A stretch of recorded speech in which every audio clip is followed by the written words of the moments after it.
اللہ من الشیطان الرجیم بسم اللہ الرحمن الرحیم صلی اللہ علیہ محمد علیہ الطاہرین واستعینوا بالصبر والصلاة وانہا لکبیرۃ الا علی الخاشعین۔ آیت نمبر 25 سورہ بقرہ کے ہم پہنچے تھے کہ آپ استعانت طلب کریں صبر اور صلاۃ کے ذریعے۔ اگرچہ یہ بھاری ہیں، سخت ہیں دونوں چیزیں، لیکن جو خاشعین ہیں اللہ کی بارگاہ میں، جن کے دل نرم ہو چکے ہیں اور تھوڑی سی بھی پرواہ ان کے دل میں موجود ہے خدا کی بابت، خدا کی راہ اور دین کی بابت، تو ان کے لیے یہ چیز آسان ہے۔ اس کی کچھ وضاحت ذکر ہوئی تھی، یہاں پر ہم کچھ مزید اس کو آگے ذکر کرتے ہیں کہ یہ جو آیت ذکر ہوئی ہے اگرچہ یہودیوں سے خطاب کے بعد یہ آیت ذکر ہوئی ہے، کیونکہ اس سے پہلے جو خطاب چل رہا تھا وہ یہودیوں کو تھا کہ آیت نمبر 42 میں اس طرح سے ذکر ہوا تھا کہ وَلَا تَلْبِسُوا الْحَقَّ بِالْبَاطِلِ وَتَكْتُمُوا الْحَقَّ وَأَنْتُمْ تَعْلَمُونَ، کہ آپ حق کو لباس نہ پہنائیں باطل کا اور حق کو چھپائیں نہیں، جانتے ہوئے بھی کہ یہ چیز حق ہے پھر بھی آپ چھپا رہے ہیں۔ تو یہ یہودیوں کا کام تھا، اور ساتھ ہی یہ موضوع شروع ہوا تھا یا بنی اسرائیل اذکروا نعمتی اللتی انعمت علیکم واوفوا بعہدی اوفی بعہدکم وایایا فارہبون۔ بنی اسرائیل کیا تذکرہ یہاں سے شروع ہوا تھا۔ تو اس آیت میں جو چیز ذکر کی جا رہی ہے، تو اس میں اگرچہ اس سے پہلے جو آیات ذکر ہوئی ہیں اس میں خطاب یہودیوں کو ہے، لیکن یہودیوں کو خطاب بھی اور تمام انسانیت کی ہدایت کے لیے ہے۔ تو یہاں پر بھی خطاب جو ہے مخاطب تمام لوگ ہیں، پوری انسانیت، جو بھی انسان کے زمرے عام میں آتا ہے وہ سارا اس خطاب کو شامل ہے۔ اب چند روایات کو ہم مشاہدہ کرتے ہیں انشاءاللہ اس کی۔ ہم یہ نہیں کہتے کہ قرآن کی تائید کے لیے، بلکہ ان روایات کی تائید کے لیے کہ معصوم علیہ السلام نے جو زندگی بسر کی ہے وہ بہو قرآنی زندگی ہے، قرآن سے ہٹ کر کوئی عمل انجام نہیں دیا۔ امیر المومنین علیہ السلام کا فرمان ہے کہ جب بھی کوئی اہم مسئلہ مجھے درپیش ہوتا تو آپ نماز کے لیے کھڑے ہو جاتے تھے اور اس آیت کی تلاوت فرماتے تھے۔ جب بھی کوئی مشکل پیش آتی تھی امیر المومنین علیہ السلام کو تو آپ نماز مشکل پڑھتے تھے، جو رفع مشکلات کے لیے پڑھی جاتی ہے، کہ میں نماز پڑھتا تھا اور فوراً مشکل حل ہو جائے۔ یہ مشکل کشا یہ کہہ رہے ہیں، یعنی یہ مشکل کشا کی سیرت ہے۔ اب مشکل کشائی کب کرتے ہیں؟ ہم جب زیادہ کھا جاتے ہیں، اٹھا نہیں جا رہا، پھر کہتے ہیں کہ یا علی آپ مشکل کشائی کریں۔ یا علی کا میدان یہ تو مشکل کشائی کا نہیں ہے، یا علی کا میدان یہ ہے کہ جہاں پر آپ خدا سے دور ہو رہے ہیں اور آپ سے نماز نہیں پڑھی جا رہی، نماز میں رغبت نہیں ہے، یا کسی مصیبت کا شکار ہو گئے ہیں، تو آپ کیا کریں؟ نماز پڑھیں، وہ مشکل حل ہو جائے گی آپ جب نماز پڑھیں گے۔ یہ امیر المومنین کی سیرت یہی ہے، نہ کہ یہ ہے کہ خارش ہو رہی ہے پیچھے سے وہاں پر کریں یا علی تاکہ خارش ختم ہو جائے اور میرا ہاتھ نہیں پہنچ پا رہا پیچھے سے۔ تو یہ مختلف روایات ہیں اس حوالے سے۔ روایت میں ہے کہ آپ صلی اللہ علیہ وآلہ وسلم نے فرمایا صبر کی 3 اقسام ہیں۔ الصبر ثلاثہ، الاول الصبر علی مصیبہ والمعصیہ والطاعہ والعبادہ، یا او عبادہ، کہ یہاں پر بعض روایات میں اطاعت کا ذکر ہوا ہے اور بعض روایات میں عبادت کا ذکر ہوا ہے۔ رسول خدا صلی اللہ علیہ وسلم فرماتے ہیں کہ صبر 3 قسموں ہیں، 3 قسم ہیں صبر کے، یا ہم یہ کہہ سکتے ہیں کہ 3 میادین یا 3 میدان ہیں صبر کے۔ جو صبر کی فیلڈ انسان کو نظر آتی ہے وہ 3 قسم کی فیلڈ ہیں، جہاں پر 3 قسم کے میدان ہیں جہاں پر انسان کو صبر ضروری ہوتا ہے انسان کے لیے اختیار کرنا۔ البتہ صبر ان کے اندر محدود نہیں ہے، یہ ایک کلی قانون بتا رہے ہیں رسول خدا صلی اللہ علیہ وسلم۔ ایک مصیبت پر صبر، جب انسان پر مصیبت آتی ہے تو اس وقت جو سب سے زیادہ انسان کو معاونت چاہیے ہوتی ہے جس چیز کی، جس سے انسان بچ سکتا ہے، جس کے ذریعے انسان سنبھل سکتا ہے اور خود کو سنبھال سکتا ہے، وہ صبر ہے۔ صبر کے ذریعے مصیبت میں سنبھل سکتا ہے۔ اگر انسان میں صبر نہ ہو تو مصیبت انسان کو پھر توڑ دیتی ہے، پھر انسان فوراً ٹوٹ جاتا ہے اس مصیبت، ان بلاؤں اور مصائب کی وجہ سے زیادہ رنجیدہ ہو جاتا ہے، اور انسان پھر آؤٹ آف ہم جس کو کہیں کنٹرول ہو جاتا ہے۔ دوسری چیز ہے معصیت پر صبر، الصبر علی معصیہ، معصیت پر صبر، اللہ کی نافرمانی پر صبر۔ تیسرا ہے عبادت پر صبر یا اطاعت خدا پر صبر۔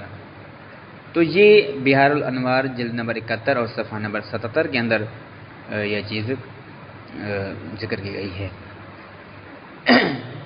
یہ 3 میدان ہیں صبر کے، یہاں پر عموماً انسان ان کا شکار ہوتے ہیں، زیادہ تر اکثر انسان ان چیزوں کا شکار ہوتے ہیں، مشکل میں گرفتار ہوتے ہیں، مصائب میں گرفتار ہوتے ہیں، اور پھر وہاں پر انسان سے صبر نہیں ہوتا، انسان برداشت نہیں کر پاتا، پائیداری نہیں ہوتی، استقامت نہیں ہوتی، اور نتیجے میں انسان ٹوٹ جاتا ہے، بکھر جاتا ہے، زندگی رنجیدہ ہو جاتی ہے۔ مطلب جب انسان جیسے ہوتا ہے کہ اپنا کوئی ساتھی بچھڑ جائے، خداوند تعالی ہر ایک گھر میں مصیبت سے ہر ایک گھر کو بچائے، ہر انسان کے ہر ایک گھر کو بچائے۔ ہوتا ہے عام روٹین زندگی میں کسی کا اگر عزیز کوئی رشتہ دار فوت ہو جائے تو وہاں پر انسان آؤٹ آف کنٹرول ہو جاتا ہے، وہاں پر اپنے آپ کو کنٹرول نہیں کر پاتا، برداشت نہیں کر پاتا۔ تو اس وقت جو چیز انسان کو کنٹرول سکھاتی ہے وہ صبر ہے۔ وہاں پر انسان کا اپنے آپ کو سنبھالنا، انسان کا اس مشکل گھڑی کے اندر خود پر جو ہے وہ استقامت دکھانا، یہ بہت بڑا چیلنج ہوتا ہے انسان کے لیے، بالخصوص جب اپنا ایک عزیز اس کو چھوڑ کے چلا جائے۔ یا ہوتا ہے کہ انسان پر مشکلات آ رہی ہیں، جیسے تہمتیں، اب تہمتیں لگ رہی ہیں انسان پر، الزامات لگ رہے ہیں انسان پر، پروپیگنڈے ہو رہے ہیں انسان پر، یہاں پر صبر چاہیے ہوتا ہے انسان، صابر انسان ہی ان پر استقامت دکھا سکتا ہے۔ اگر صبر نہ ہو تو یہ انسان کبھی بھی استقامت نہیں دکھا سکتا، کبھی بھی یہ پائیدار نہیں رہ سکتا، ٹوٹ جاتا ہے، بکھر جاتا ہے، اور پھر انسان ان کے مقابلے میں جو پروپیگنڈا کر رہے ہوتے ہیں، جو ان کی شخصیت کشی کر رہے ہوتے ہیں، جو ان کا کردار بگاڑ رہے ہوتے ہیں اور ان کے کردار کو داغوتار کر رہے ہوتے ہیں، تو یہاں پر انسان بعض اوقات سنبھال نہیں سکتا خود کو، اور پھر انہی کے مقابلے میں آ کر جو ہے وہ یہ بھی ایک صبر کے دائرے سے باہر آ کر خود بھی جو ہے پھر وہ اس طرح کا رویہ، اس طرح کا انسان دکھاتا ہے، جس کو ہم کہتے ہیں بیہیو ہو جاتا ہے، بیہیویئر انسان کا اس طرح ہو جاتا ہے کہ انسان خود جو ہے نقصان دہ بن جاتا ہے اپنے ہی کردار کے لیے۔ یہاں پر جو چیز انسان کو یہ مشکل ہے، بہت زیادہ مشکل ہے یہ چیز، اس چیز کو کنٹرول کرنا کہ انسان پر پروپیگنڈا ہو رہا ہے۔ جیسے امیر المومنین علی بن ابی طالب کے بارے میں کتنا پروپیگنڈا کیا گیا، کس حد تک سبق دوش کیا گیا، اس حد تک پروپیگنڈا کیا گیا، یعنی تاریخ میں کوئی مثال نہیں ملتی جتنا پروپیگنڈا امیر المومنین کے خلاف کیا گیا۔ اس زمانے میں جس طرح سے آپ دیکھیں امام خمینی کے خلاف کتنا پروپیگنڈا کیا گیا، رہبر معظم کے خلاف کتنا پروپیگنڈا کیا جاتا ہے، ان شخصیات کے خلاف دیکھیں کتنا پروپیگنڈا، آیت اللہ جوادی عاملی کے خلاف دیکھیں کتنا پروپیگنڈا کیا جاتا ہے، یا آیت اللہ العظمی مرحوم مصباح یزدی رضوان اللہ تعالی علیہ، واقعاً جس کو کہتے تھے شہید زندے، واقعاً زندہ شہید تھے، ان کے خلاف کتنا پروپیگنڈا ہے۔ آپ جب ایران کے اندر اس چیز کو دیکھیں گے، بہت زیادہ پروپیگنڈا ہوتا تھا، بالخصوص مصباح یزدی رحمۃ اللہ علیہ پر. اور آپ دیکھیں اپنے معاشرے کے اندر استاد محترم آغا سید جواد نقوی آغا صلاح کے خلاف کتنا پروپیگنڈا کیا جاتا ہے، بہت زیادہ الزام تراشی پروپیگنڈا. یہاں پر انسان بکھر جاتے ہیں جب پروپیگنڈا ہوتا ہے. یہ وہ شخصیات ہیں جو پروپیگنڈے میں بکھری نہیں ہیں، نکھری ہیں. امیر المومنین پروپیگنڈے کے اندر بکھرے نہیں ہیں، امیر المومنین نکھرے ہیں. اور یہ وہ شخصیات ہیں فرزندان علی اور پیروان علی و شاگردان مکتب علی ہیں جو پروپیگنڈے کے اندر بکھرے نہیں بلکہ نکھرے ہیں. بہت بڑی مصیبت ہے، بہت بڑی بلا ہے پروپیگنڈا. یہ ہتھیار ہے، شامیوں کا ہتھیار تھا، خطرناک ہتھیار تھا پروپیگنڈا. لیکن امیر المومنین اس پروپیگنڈے کے مقابلے میں بکھرے نہیں، نکھرے. اور شخصیت جتنا پروپیگنڈا ہوتا تھا امیر المومنین اتنے نکھر جاتے تھے. اس حد تک بدنام کرنے کی کوشش کی گئی، ستم کیا گیا. جمعے کے خطبوں میں بڑے بڑے خطیب آ کر، بڑے بڑے علماء اس وقت کے مایا ناز علماء ہم کہہ لیں، وہ آ کر امیر المومنین کے خلاف شب و ستم کرتے تھے اور نعوذ باللہ گالیاں دیتے تھے، لعن طعن ہوتی تھی امیر المومنین کے خلاف. ابھی جیسے ہوتا ہے نا کہ ہم جیسے مساجد کے اندر لعنت کی جاتی ہے یزید پر، یہاں شہدائے کربلا کے اوپر جو جنہوں نے ظلم کیا ان پر لعنت کی جاتی ہے، تو اسی طرح سے امیر المومنین کے خلاف لعنت طعن کی جاتی تھی. اس طرح سے شخصیت کشی کی جاتی تھی امیر المومنین علیہ السلام کی جمعے کے خطبوں میں اس طرح سے. لیکن امیر المومنین نے کبھی بھی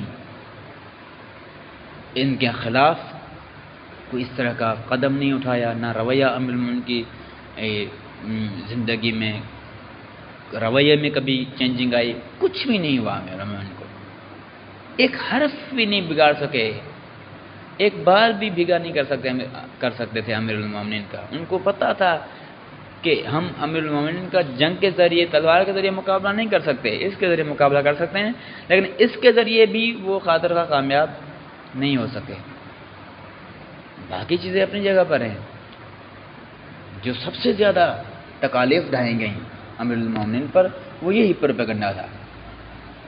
لیکن نکھرے امیر المومنین، جتنا پروپیگنڈا ہوتا تو اتنے نکھر جاتے تھے، اتنے عظیم تر ہو جاتے تھے، اتنے اعلیٰ تر ہو جاتے تھے. اور اس وقت بھی آپ دیکھیں صورتحال، کیونکہ صبر تھا، صبر کا پہاڑ تھے امیر المومنین کے ساتھ.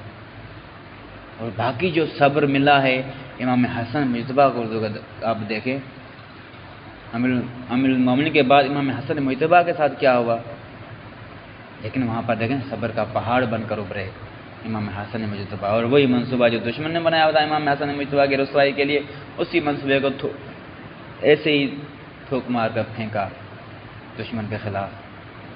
دشمن کے اوپر ہی دشمن کے منہ پر مارا وہ منصوبہ.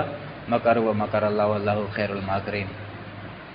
اور اسی کے ذریعے پھر نتیجہ صلح ہوئی. یہ پہلے پروپیگنڈا ہوا، شخصیت کشی ہوئی امام حسن مجتبیٰ کی. امام حسن مجتبیٰ کے انصار جو امام کے اپنے ساتھی تھے، ناصر تو ہم نہیں کہہ سکتے، حامی تھے، ساتھی تھے امام کے، بڑی بڑی شخصیات تھی، نصرت کی حیثیت رکھتی تھی، ہر جنگ میں ہر میدان میں ساتھ ہوتے تھے، لیکن وہ خریدے گئے، اتنے تنہا ہو گئے. اور یہ بڑی مصیبت تھی امام حسن مجتبیٰ کے لیے. اس طرح سے آپ دیکھیں امام حسین علیہ السلام، وہاں پر تو انتہا ہو جاتی ہے مصائب کی. جناب سیدہ فاطمہ الزہرا آپ دیکھیں کتنی ظلم کی انتہا کی گئی. اور پھر فرزند زہرا کے ساتھ، امام حسین کے ساتھ، کاروان امام حسین کے ساتھ، شہدائے کربلا کے ساتھ کتنی ظلم کی انتہا کی گئی. لیکن یہ صابرین تھے، صبر اتنا انہوں نے اختیار کیا. یہ پہاڑ تھے، یہ مخزن ہے صبر کا، یہ معدن ہے صبر کا، یہ گھرانہ ہی معدن ہے صبر کا، جہاں سے صبر پھوٹتا ہے. اور اسی لیے مصیبت میں یہ نکھر گئے. امام حسین کا صبر تھا کہ آج تک جو ذکر عام و معروف قیامت تک جس کا ذمہ لیا گیا، یہ صبر، اس کا نتیجہ صبر ہے. الاول صبر علی معصیہ، مصیبت پر صبر کرنا، مصائب پر صبر کرنا، آلام پر صبر کرنا، مشکلات پر صبر کرنا۔ رسول خدا نے کتنا صبر کیا تھا۔ والصبر علی المعصیہ، معصیت پر صبر کرنا، یہ بہت بڑی چیز ہے۔ معصیت پر صبر کرنا، اطاعت پر اور عبادت پر صبر کرنا، کہ یہ ایک چیز کو میں نے بیان کر دیا ہے، انشاءاللہ باقی بعد میں اس چیز کو بیان کریں گے کہ معصیت پر کہاں پر صبر ہوتا ہے، کتنا مشکل ہوتا ہے خود کو معصیت سے بچانا، اور پھر اطاعت پر صبر اور پھر عبادت پر صبر، اس کو ہم بعد میں کریں گے۔ یہ قرآن کی آیت فرما رہی ہے کہ وَاسْتَعِینُوا بِالصَّبْرِ وَالصَّلَاةِ، صبر اور صلاۃ کے ذریعے اپنی زندگی کا مددگار بنائیں، ان کو دوسری چیزوں کو مت بنائیں، دنیا کو باقی چیزوں کو مت بنائیں، صبر اور صلاۃ کے ذریعے اپنی زندگی کا ان کو ہتھیار کرا دیں، ان کے ذریعے مدد طلب کریں اپنی زندگی کے اندر۔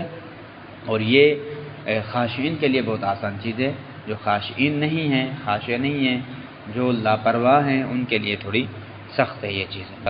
خدا تعالی ہمیں صبر اختیار کرنے کی توفیق عطا فرمائے اور قرآن کریم کی تعلیمات پر عمل کرنے کی توفیق